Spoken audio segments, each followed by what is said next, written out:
Hey everybody, I'm Joe Klemczewski. I wanted to have another great conversation with a friend of mine. If you have noticed, I have been interviewing some of my friends specifically because of their skin color. So I hope that doesn't make me a racist. I'm picking you out, Daraja, because you are Black, but also because you are an incredible human being. So far, I've interviewed some friends of mine, Ryan Doris, Daniel DiPiazza. I have several others I've reached out to. And I thought, I have not spoken to somebody from your generation because you're quite young. You are, I believe, 25 years old, if I can say. And next month. Next month? Okay, so 24, yeah. Even younger. Yeah. But you're also a female. You also, I'm going to kind of lean into this a little bit, maybe have a different perspective of race in America because of where you live, because of your gender, because of your youth. And even because of your family status, something that both Daniel and Ryan spoke about. But before we get started, let me just let everybody understand a little bit of your background and why we know each other. You are an IFBB Pro Bikini Competitor, so our worlds intersected in the physique sport world, as many of my relationships do. But I know this was a little bit of a surprise to you. Like, why is Joe talking about this social science stuff? And a lot of people don't realize that my career in education continued beyond exercise science and nutrition and all of that. So I started my career as a physical therapist. You are an athletic trainer, certified athletic trainer, who is potentially going to physical therapy school. So we've had some conversations about that. Then, of course, my career went deep into nutrition, health sciences, physical medicine. And I've spent 20 to 25 years really developing that. But along the way, I ended up doing a master's degree in creative and professional writing, which was very heavy in personality psychology and developmental psychology. That led to me starting a very long-term writing project in social science. And I thought, man, after this great taste of the social sciences in my writing program, I really needed to learn more before I could write with the kind of depth I wanted. So I went to Harvard for another master's in social psychology, ended up toward the end of that transferring to Ohio University, which is a really great research university, to specifically get into some of the deeper social parts of social anthropology. And so I've been on this kind of 10-year journey, even though my day job is still as a nutrition coach and as a fitness entrepreneur, business mentor. It's kind of a hobby. It's an interest to really dive into these issues. And I have long wanted to create a medium where I could discuss these topics. And if anybody watches our Life Mastery podcast series, you'll see me and Dr. Corey Probst talk about some of these issues once in a while. I'll have some special guests on. But then George Floyd was murdered. And all of the world saw that. And I couldn't think of anything else for 2 weeks. I just couldn't. I mean, my entire career just kind of came to a stop. And I saw that happening everywhere else. And there were so many things that caused that to happen. And I would just like to start, Daraja, with your interpretation. What did you think when you saw that? And what have the last few weeks been like for you? So I haven't been able to actually watch the whole video. I've only seen clips and photographs. I don't think I have the stomach to watch it right now, which I feel kind of conflicted about because I feel like I have a responsibility to at least sit through it and watch it. But at the same time,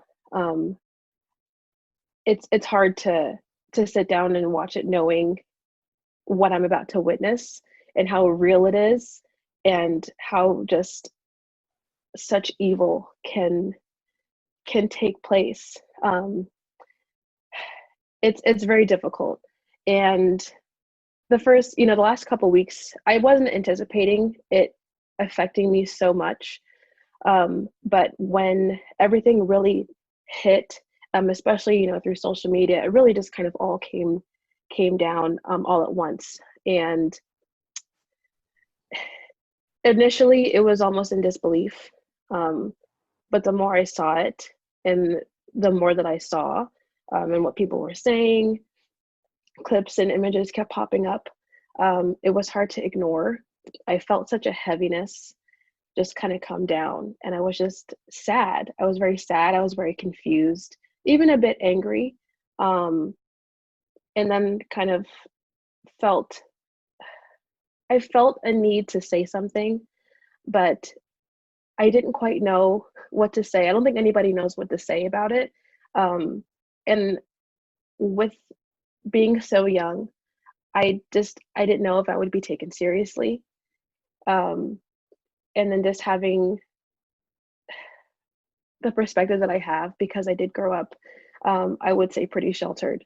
You know, my parents did a very good job of protecting us from a lot of the reality and from our nation's history.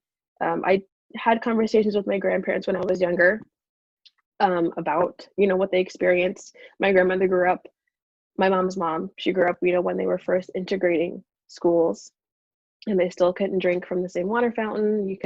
They wouldn't be served in restaurants. They would be, you know, pushed off sidewalks, spat at, called names, all that stuff. And then my dad's mom was an immigrant from Guyana, similar to Ryan Doris. He's also Guyanese heritage. And so they had, you know, very little to no money growing up as well. And so while I couldn't quite put myself in the situations they were in, I could empathize. And so in that way, I was very personally connected to that situation, because it was, you know, happening to my family, you know, decades ago, not that long ago. You know, that's the crazy part to me, is people like to kind of say, oh, well, it's better now, right? Or those things don't happen anymore. You guys are free. Slavery was abolished. Racism, you know, people still to this day don't think racism exists. I've been told, you know, through direct message on Instagram that Black Lives Matter has nothing to do with civil rights, which to me was mind blowing for someone to, and it was, you know, a white woman in her, I want to say maybe late to mid 50s, telling me that Black Lives Matter has nothing to do with civil rights. And to hear that from a grown woman to tell me, a woman of color, that it has nothing to do with that situation is just, what do you do? What do you say to that? Right, right. So, You know, Daniel DiPiazza, who I spoke with last week, he brought up a great point, because both he and Ryan have moved into levels of socioeconomic status in our country that at least does blunt them from some of that early history. I mean, you're exactly right. For an entire race of people, you know, tens of millions coming out of slavery, to what? Like, where is the opportunity? What could you possibly do? Then you get into the Jim Crow era. Then you get into civil rights. And even in the 1990s with the crime bill, where people were targeting and legislating to incarcerate Black people specifically, it is that close. I mean, this was happening in your lifetime, and yet so many of my white friends as well. I see this divide. I see a lot of my white friends. Somebody just messaged me this morning, like, why didn't I see this before? Why didn't I know this was happening? Why didn't I pay attention? And they're so hungry to learn and to be on the side of repairing this. And then I also see people, specifically like you said, in that generation of, you know, look, you know, I'm struggling too. I'm white. You talk about white privilege. I grew up poor, and they don't understand what that means. I heard somebody describe this the other day that was just perfect. White privilege doesn't have anything to do with growing up poor, whether you're white or Black. It has to do with the fact that when I walk down the street as a Black person, people go to the other side of the street. You know, I can't walk down the street without somebody looking at me and just immediately starting to profile me just because of my skin color. White people. it's happened to me. Yeah. And so Yeah. so let's talk about that for a minute, because again, you are young and you have, you know, great parents who did try and shelter you from all of that, which is fantastic. Every parent wants that for their kids. They want a platform of protection and security and letting them go out of the world and conquer it on their own terms without that kind of baggage. And that's what I meant when I said that Daniel and Ryan talked about this, that Ryan had a history of, you know, a grandparent who was helped by somebody to get a leg up to go to a community college, and then that allowed that person's child to go to college. That allowed Ryan to move on into 2 master's degrees. And so you see 3 generations of social work and climbing, even against that backdrop of racism and systemic institutional bias. Daniel DiPiazza has the same thing.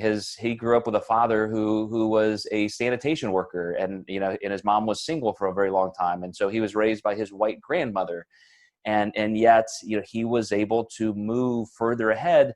So he's got one leg on each side of this divide, where yes, as a Black man, I'm living in this world of still racism, bias, prejudice, but I'm still trying to ignore it because I'm trying to make my own life. I'm trying to just turn a blind eye to it and just grind against the odds anyway. So with that same split that I think you may be describing, what's it like at 25 years old as a female in this country? So, I mean, I think all, at least in my experience, most Black households have to have that conversation with their kids, when they're younger, and, they're able to understand that, yes, sometimes people are going to have this opinion of you because of the way you look, right? So they taught us, from a young age, you speak very articulately, right? You pronounce all your words. You don't yell or raise your voice or act on too much emotion, because that could be misinterpreted or misconstrued as being aggressive or illiterate or uneducated, right? So you always want to put forth this foot of, being an educated, articulate person, which then led to me, being accused of, oh, why are you always trying to sound white? Why do you sound so white? Or why do you act white? Why do you talk like that? And, sometimes it put doubt in my mind. I'm like, well, why is there something wrong with the way I'm talking, with the way I'm interacting with people? Why am I not being accepted?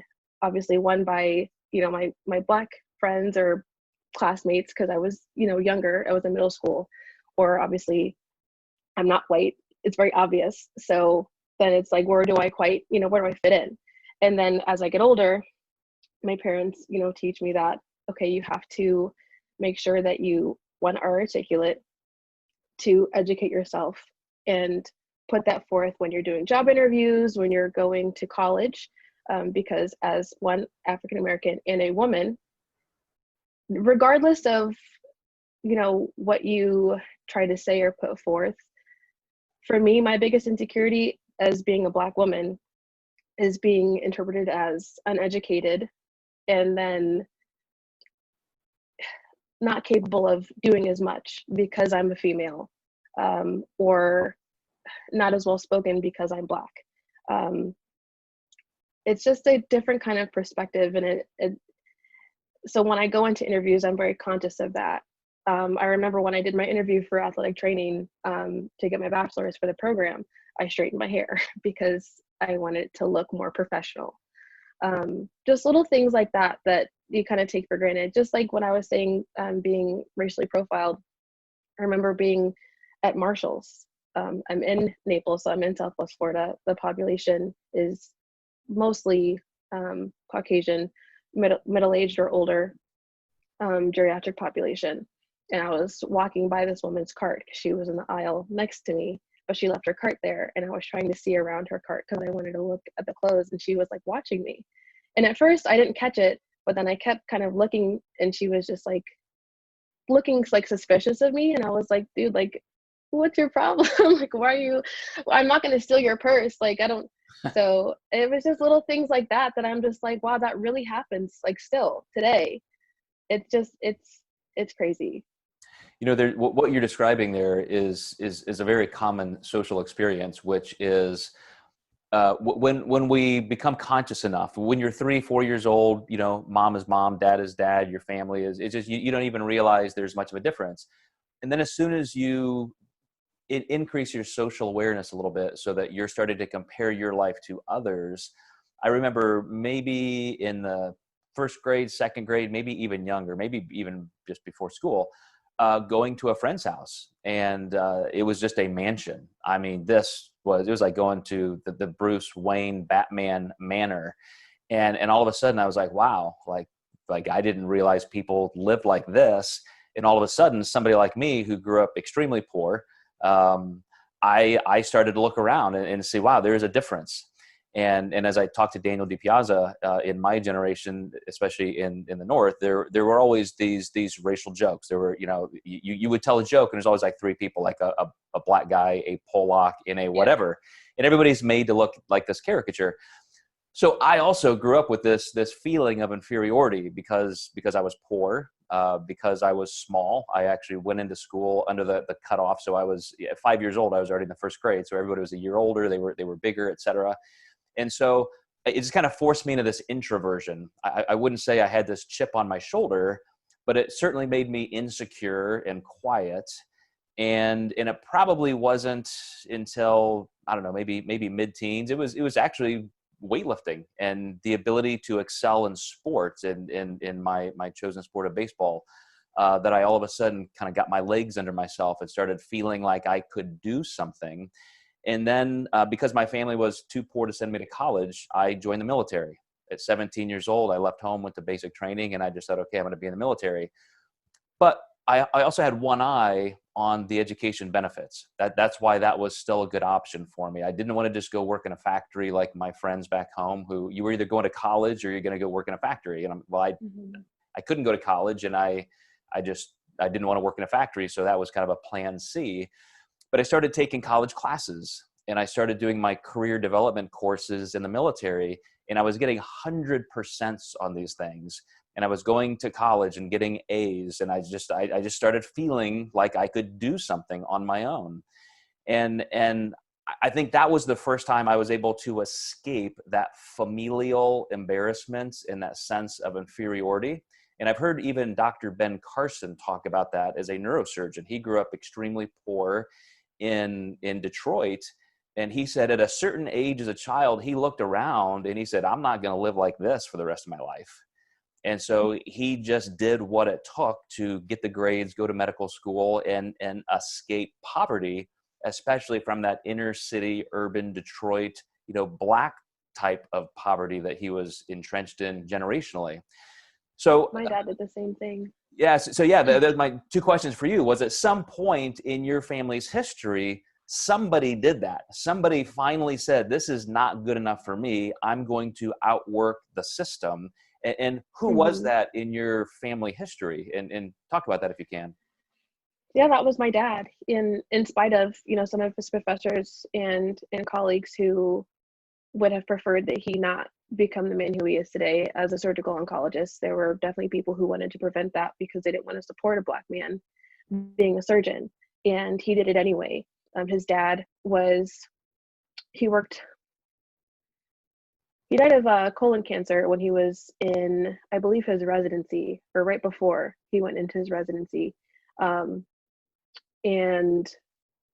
but even at a young age, like his dad, he was very strict, instilled in him, these high standards, and, taught my dad, you do everything you're going to do, to the T, very meticulously, almost to the point of perfection. And my dad took that and did what he could to get out of their situation, because they were, a very low income family as well. He had two brothers. So there were three of them. His mom didn't work. She stayed at home. And so with that, he taught us, obviously we weren't ignorant to the fact that what our family's history was. So he taught us to do everything in the name of that, because we couldn't do that decades, hundreds of years ago, because we weren't allowed to read. We weren't allowed to educate ourselves. So it's only right to exercise that right now, to educate yourself, to make something of yourself, and to build a legacy that can carry on that name and show, the next generation that it is possible to do that despite the color of your skin. You might have to work a little bit harder. You might have to jump through a couple more hoops, but you can get there.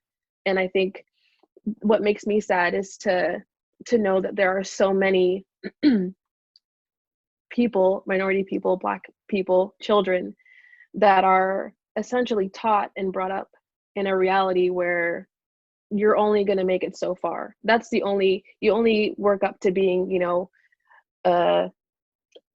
an employee at Target or something, or you can only sell drugs. That's the only way you'll make it out of here, right? Is if you sell drugs, do everything illegal under the table, because at that point it's just a means to survive, right? There's no other option.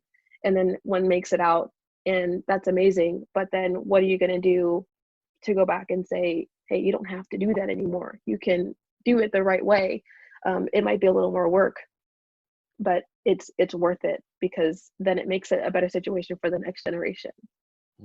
Do you see any level of support around you, whether it's community, nonprofit, even just in the attitudes of relatives that are really trying to, without, I mean, we do all have to understand the racism and the systemic biases that exist, but with that positive attitude, just saying, look, man, you got to do this. There is a different way. You don't have to languish in this kind of a life. And it may take you a little bit more work, like you said, Daraja, but you must do this. And I'm going to give you every advantage. I mean, where are those voices at, maybe outside of your family, that you really attach yourself to? Yeah, I mean, even just with my coach, Paul Arvella, he's been a great mentor to me. And you being a great example of, someone that I look up to, especially not only, having your PhD in DBT. I didn't even know that you had your master's in what you had. I don't remember the name of it, what you just described it as, but and just the people that I've met through competing as well, and just being in the bodybuilding industry, I have not met anyone that has made me feel like I can't keep going and reach that next level. One of my goals is to be the first, African American Bikini Olympia, Bikini International, because it hasn't happened yet. And that was something when I was first starting competing. Yeah, I saw that, those women looked beautiful and everything, and that they were doing well and successful. And I wanted that one day, to be on that Olympia stage, to be on that Arnold stage. But it was hard to wrap my mind around it, only because I didn't see anyone that looked like me. I didn't see that example of someone that had broken through. Yeah, they made it through maybe to the top 5, or they qualified and they got on that stage. But it's a whole nother thing to see somebody that looks like you, that's built like you, that has hair like yours, skin tone like yours, that succeeds. And that's in anything, right? That's in anything that you do and you look for as a career. You see if there's someone that comes from a similar background that you can relate to, that's like, oh, okay, yeah, she did it, so that means I can do it. So that's a goal of mine. I don't talk about it a lot because I know it's not the sexiest topic, as far as, being about race, and it can be uncomfortable for some people. They say, well, why does it matter? But it does. I definitely think that it does, to see that kind of representation, not only in competing and becoming, the best in the world at that, but even further in career goals and things like that too. Even just with TV, before that, the only roles Black women had were dumb and you were a servant, right? You didn't say much, you just did what you were told. And then, eventually you got into getting lead roles, or you were secondary to the main character, or you were kind of like the sidekick, things like that. And those things, as a child, seeing that, regardless of what you're told by your parents or by people around you, those things sit with you, right? They tell you what you're capable of before you can even think about it. They kind of set that bar, that limit, where like, this is what you're good for. You're not really good for that role, that part. And that's not even just in acting. Like I said, Black doctors, you don't see them quite as much, or you don't hear about them. It just is that way. You said something that is what I like to get to in the heart of an interview like this, because this is a podcast that I'm creating called Black and White. And I'm doing that because I want to show the nuances in between. I want to show how that we constantly create binaries, and we want to say, well, it's either this or that. And when you just said, it does matter. I know it's not the most important thing to talk about my race in terms of winning the Miss Olympia or becoming a doctor of physical therapy. but it does. It does matter to me. And that's where, when you get into identity politics and virtue signaling and things like that, all the cliche words people throw around, it does matter. I mean, I don't want to say that there's a difference between a black person and a white person in terms of equality, but yet we can all say, look, I do have some attachments to my heritage. I am proud of what my father did, or my grandparents, and I am empathetic to the struggles that happened for 400 years in this country.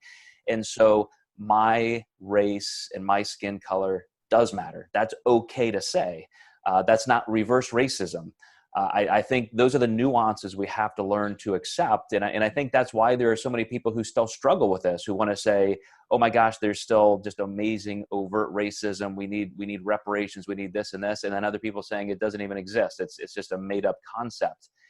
And those are the black and whites that just absolutely keep pulling us to one extreme. And I'm just so happy what you described about your parents and the voices, because that's exactly why I am who I am. I had a father who was so unconditionally proud of me. I mean, he would support everything I did. He was never critical. He was never pushing me in one direction. He just said, you can do anything. You're going to be the greatest bodybuilder on the planet. You're going to be the next Arnold Schwarzenegger, going to Hollywood, being in action movies. You're going to like they were just that over the top gushy with supporting me. And my mom was a strong liberal voice from the 70s. So a women's liber kind of person. And she taught me, I mean, from the time I can remember, about racism. And you're not going to be that, this is how we treat everybody. And think back to those years, 40 years ago, when it was just, I mean, civil rights had just happened a decade prior. And yet I was fortunate to have those influences in my life by two parents who wanted to see a better world. They wanted me to be part of building that better world. And I think that is the most important thing for any single child. And this is the moment that we can make great change. When we look at what's happening with George Floyd and other people, and the conversation is so intense right now, and you see legislation being passed like that, and higher policing standards being implemented across the board.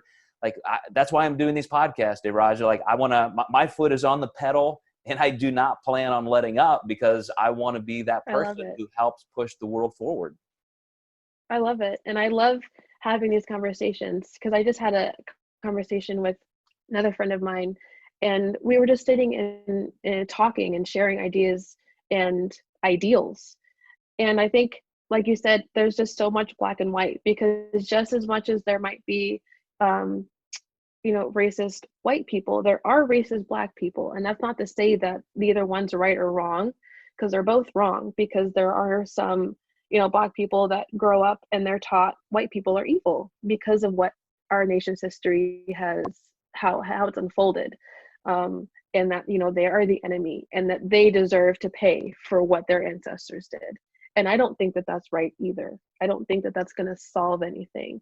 I know there are going to be black people that probably look at me and think I'm crazy for saying that, but to me, that's my truth. I don't see that solving anything, because again, we all have that goal of wanting equality, right? Obviously, we have different opinions on how we're going to get there, but to create a further divide is obviously, the majority can agree that that's definitely not the answer. That's not going to get us anywhere. If anything, that's going to move us backwards. So, and it's sad, because I think that those are the things that the media shows. Those are the things that we see, is white people screaming, Black lives don't matter, or all lives matter, or just stop with the rioting, the looting, the protests, whatever. And then you have black people saying white people need to pay, where are reparations? Where is, the correction of years and years and years and decades and centuries of abuse? And I just wish that we could see more of conversations like this, where we're sharing ideas and bouncing things off of one another. Obviously, it's easier when you're talking with someone who generally agrees with your viewpoint. I've seen some conversations between people who who have, you know, different viewpoints, completely different viewpoints. And then I've also seen, you know, I think Candace Owens is probably the most viral of the bunch. She's, I believe, a Black conservative. And I had shared her story or her video on my story just to post, you know, another perspective, because I feel like it's important, if you're going to have an argument, you need to understand the opposing viewpoint a little bit, so that you're not just blindly saying, well, this is the right answer, but then you don't quite have, you know, maybe all the information. And sitting there listening to her talk about the statistics, right? The hard data doesn't support this, this, and this. And my issue with that is it's hard to, you're basically just throwing out numbers to almost justify what happened and say, yeah, he shouldn't have died, but the numbers don't support, or they say that more white people are killed by cops, or there's more Black on Black crime, doesn't dispel the fact that a man was murdered in broad daylight, right? So that's my problem. And then also you now have white people who will, I've had a number of white people send me her story or her viewpoint. Wow. Basically to say, look, a Black person is supporting my viewpoint, so why aren't you? Right? And I'm like, I really just want to say, how dare you? You know, how disrespectful is that? And while I don't agree with it, she does make valid points, because obviously 1 + 1 = 2. There's no arguing that. But that's how you can't represent that viewpoint just by pointing out the obvious. Okay? Because there's such an emotional response. Like you said, it's such an emotional response to our nation's history, and then now seeing this happen. How can you say, like, tell my grandmother that the numbers don't support that there is systemic racism, or that racism in general just doesn't exist? Like, look, I wouldn't even fathom looking at my grandmother and telling her that she's wrong because, well, there's more white people that are killed by cops every year than Black people, or just rattling off data and numbers as if to say that her experiences are invalid. It just, I can't even imagine. Well, there are two big mistakes Candace Owens made in that video. Number one is she was spouting off all of those stats. That's a point in the video where she got extremely aggressive, and in her words, she even said, "I'm ranting," and she completely got one statistic wrong, which just happens to be the most important, which is that police homicide against unarmed men is twice as high against unarmed Black men as white men.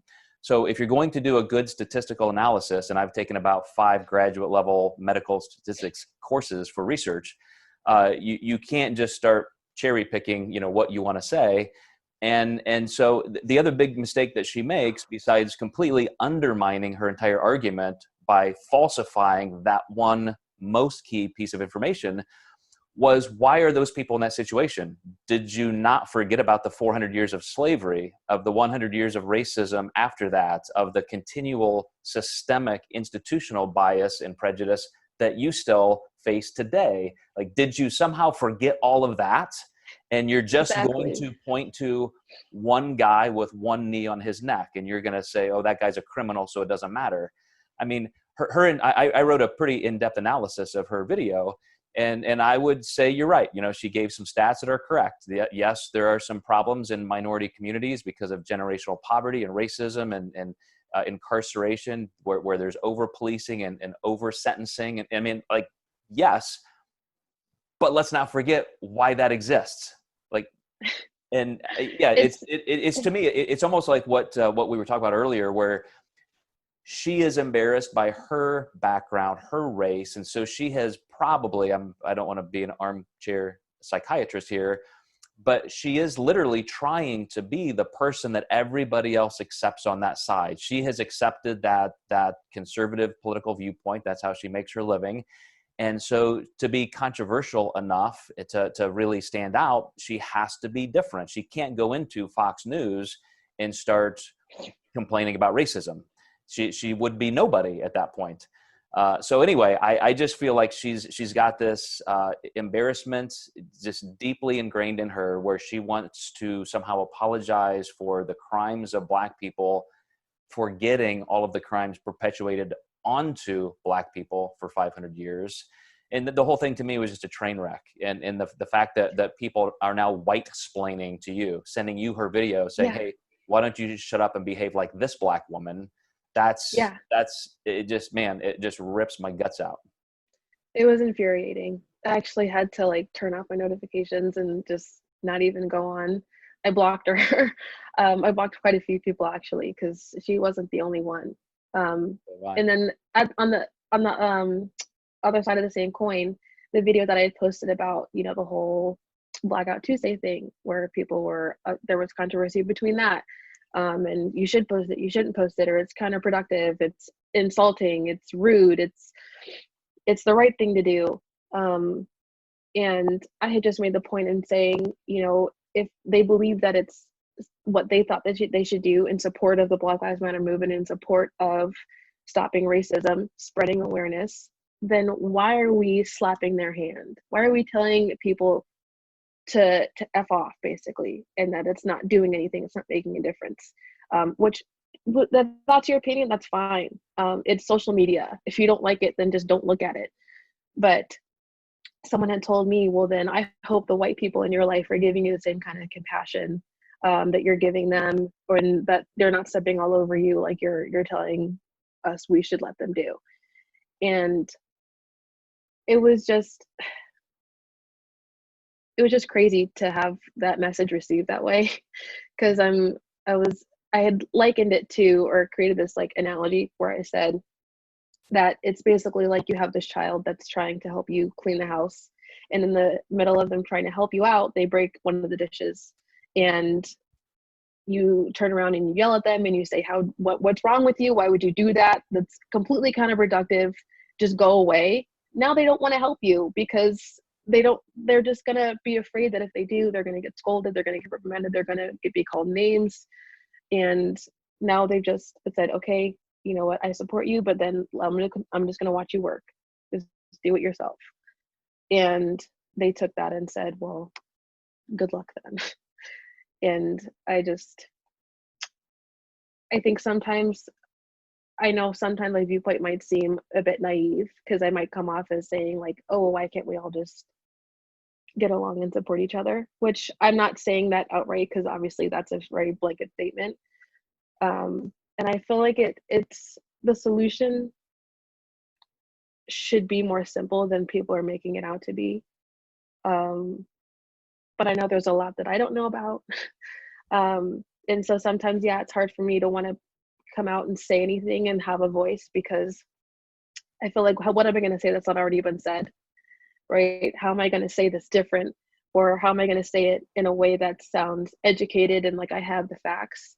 But I do feel like there's something to say for, you know, being relatable. People relate to different voices, right? It's just like when mom says something and dad says something, you don't listen to mom, but dad said the same thing. So but for whatever reason, it clicked when he said it, right? So I don't know. Yeah, well, I think it's amazing that in 25 years, I'm going to predict you're going to be sitting in my seat at my age, looking back and thinking, gosh, you know, things actually improved. That was a pivotal moment in the history of our country that was necessary. And these things do take so much time. I mean, we just crossed the 100-year mark where it was made legal to be able to marry interracially. At one point, and I think during that period of time, I read the statistic that 95% of America said it was evil and amoral for a Black person and a white person to have a relationship, that it was just biologically, spiritually, somehow immoral. And it took years and years and years, generations, 4 or 5 generations for that to change, to get marriage equality across the board, even against the backdrop of gender discrimination. And even now, just that, well, you know, we get because looks. I'm marrying a white man. My fiance is white, and we get looks from people of all ages, races, whatever. They'll sometimes look at us and be like, Mm.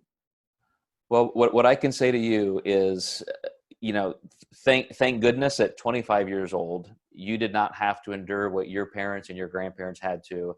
And if you have children, you're going to tell them stories of how crazy things were, even back when you were their age. And it's just the fight that we have to stay in, because nothing is going to improve if we just turn a blind eye and ignore it. So all of my friends who have been saying, gosh, why didn't I care? It takes this kind of momentum and this kind of incident to actually create action. And we all feel that. And I would just reiterate what Ryan and Daniel said in my previous two interviews, is that we just got to keep living our lives, keep doing all of those things. You're no longer the little girl who has to be articulate just so people don't think you're stupid. You're a beautiful, educated, accomplished woman who is going to do many, many great things, but you still have that in your history now. And that's part of how your brain was formed, just like mine. I was up to 1 o'clock this morning still writing a paper, because I'm still in college trying to, in one sense, I'm not. I mean, I am my own person. I'm doing what I'm doing because I love it. But you better believe there's probably some neurological hardwiring as a kid saying, you're going to escape this shit. You're not going to live like this the rest of your life. So you got to do more. You got to work harder. And so that's still part of who I am, to continue building into myself. And again, I like it. I like that part of me. My dad's the same way. It's like you reach that next level, but then it's like, okay, well then what can I do now? Mm-hmm. Right? What's the next thing? And I think that's such an admirable quality to have. I will say it's just amazing and inspiring and motivating to me. That's kind of, it wasn't like instilled in me to do that, but seeing that, it's not a sense of like never being satisfied, right? But it is that just like, how can I be better? How can I just keep being better? Well, So. I have 4 children ranging from 26 years old to almost 18. So when I look at them and you and your generation, and I've said this to my kids so many times, I've never been happier. I've never been more hopeful looking at the generation coming up behind us, saying we're leaving you a world that you're going to change in so many better ways. And so all of this stuff that we are working through and trying to improve, I'm going to stay in that fight, but I can do it with a smile because of people like you who are in it as well, and who are going to do a far better job than we ever did. Well, I thank you for one, having the conversation with me, but also just keeping the conversation going in general. Um, I will say it's inspired me to do the same, because it has technically died down, right? We don't see it quite as much being talked about, but I do think that we need to keep talking about it until it just continues to produce that change and that awareness, because there are so many people that are unaware, or just refuse to educate themselves because it's uncomfortable, and it is uncomfortable. Just like I haven't seen the video yet. I'm not sure when I'm going to watch it. But Yeah, there are some very tough things that for us to face, and I've mentioned that to other people who just want to, again, like, don't show me that. I don't want to see it. I don't want to see it. And I almost feel the obligation to say, no, you must see this. Like, you have to see what is possible on the side of evil and bad behavior, so that you will push harder for that to not happen. We cannot ignore these kinds of things. exactly. Yeah. So next time we talk, Daraja, it'll be about nutrition and fitness, and you winning the Miss Olympia title at some point. But as I joked about when we started this conversation, I'm singling you out because you're Black. But at the same time, you and I have spoken many times. We've shared meals together. We've had a lot of history that had nothing to do with that. Just because you're an amazing person and I like you, and you're in these great social circles with friends. And I look forward to getting back to that. I want to just be able to call my friends because of nothing else, especially their skin color. Me too. Me too. All right, Daraja, thanks so much. You have an awesome day, and I will chat with you soon. Thank you, Joe.